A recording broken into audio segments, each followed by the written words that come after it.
Okay, so back to page 33. Young people may be encouraged by this man's experience to think that they can stop, as he did, on their own willpower. We doubt if many of them can do it because none will really want to stop. The hard and hardly one of them, because of the peculiar mental twist already acquired, will find he can win out. Several of our crowd, men of 30 or less, had been drinking only a few years, but they found themselves as helpless as those who had been drinking 20 years. To be gravely affected, one does not necessarily have to drink a long time nor take the quantities some of us have. This is particularly true of women. Potential female alcoholics often turn into the real thing and are gone beyond recall in a few years. Certain drinkers who would be greatly insulted if called alcoholics are astonished at their inability to stop. We, who are familiar with the symptoms, see large numbers of potential alcoholics among young people everywhere, but try to get them to see it. As we look back, we feel we had gone on drinking many years beyond the point where we could quit on our on, on our willpower. If anyone questions whether he has entered this dangerous area, let him try leaving liquor alone for 1 year. If he is a real alcoholic, but very far advanced, there is scant chance of success. In the early days of our drinking, we occasionally remained sober for a year or more, becoming serious drinkers again later. Though you may be able to stop for a considerable period, you may yet be a potential alcoholic.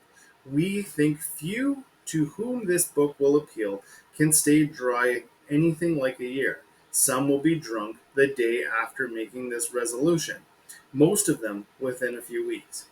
For those who are unable to drink moderately, the question is how to stop altogether. We are assuming, of course, that the reader desire to stop. Whether such a person can quit upon a non spiritual basis depends upon the extent to which he has already lost the power to choose whether he will drink or not. Many of us felt that we had plenty of character. There was a tremendous urge to cease forever, yet we found it impossible. This is the baffling feature of alcoholism as we know it. This utter inability to leave it alone, no matter how great the necessity or the wish. How then shall we help our readers determine to their own satisfaction whether they are one of us? The experiment of quitting for a period of time will be helpful, but we think we can render an even greater service to alcoholic sufferers and perhaps the medical fraternity. So we shall describe some of the mental states that precede a relapse into drinking or for obsessively, this is the crux of the problem. What sort of thinking dominates an alcoholic who repeats time and time the desperate experiment of the first drink? Friends who have reasoned with him after a spree which has brought him to the point of divorce or bankruptcy are mystified when he walks directly into saloon. Why does he? Of what is he thinking? Our first example is a friend we shall call Jim. This man has a charming wife and family. He inherited a lucrative automobile agency. He had a commendable World War record. He is a good salesman. Everybody likes him. He is an intelligent man, normal, so far as we can see, except for a nervous disposition. He did no drinking until he was 35. In a few years, he became so violent when intoxicated that he had to be commended. On leaving the asylum, he came into contact with us. We told him that we knew of alcoholism and the answer we had we had found. He made a beginning. His family was reassembled, and he began to work as a salesman for a business he had lost through drinking. So he owned the business, and now he's a salesman instead of the owner. All went for a time, but he failed to enlarge his spiritual life. To his consternation, he found himself drunk half a dozen times in rapid succession. On each of these occasions, we worked with him, reviewing carefully what had happened. He agreed he was a real alcoholic and in serious condition. He knew he faced another trip to the asylum if he kept on. Moreover, he would lose his family, for whom he had a deep affection. Yet he got drunk again. He asked we asked him to tell us exactly how it happened.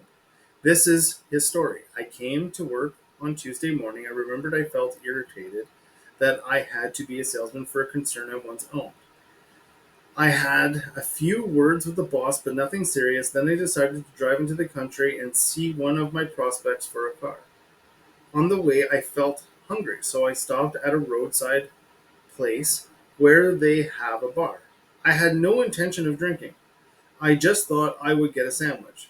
I also had the notion that I might find a customer for a car at this place, which was familiar, for I had been going to it for years. I had eaten there many times during the months I was sober. I sat down at a table and ordered a sandwich and a glass of milk. Still no thought of drinking. I ordered another sandwich and decided to have another glass of milk. Suddenly the thought crossed my mind that if I were to put an ounce of whiskey in my milk, it couldn't hurt me on a full stomach. I ordered a whiskey and poured it into the milk. I vaguely sensed I was not being any too smart, but felt reassured as I was taking the whiskey on a full stomach. The experiment went so well that I ordered another whiskey and poured it into more milk. That didn't seem to bother me, so I tried another.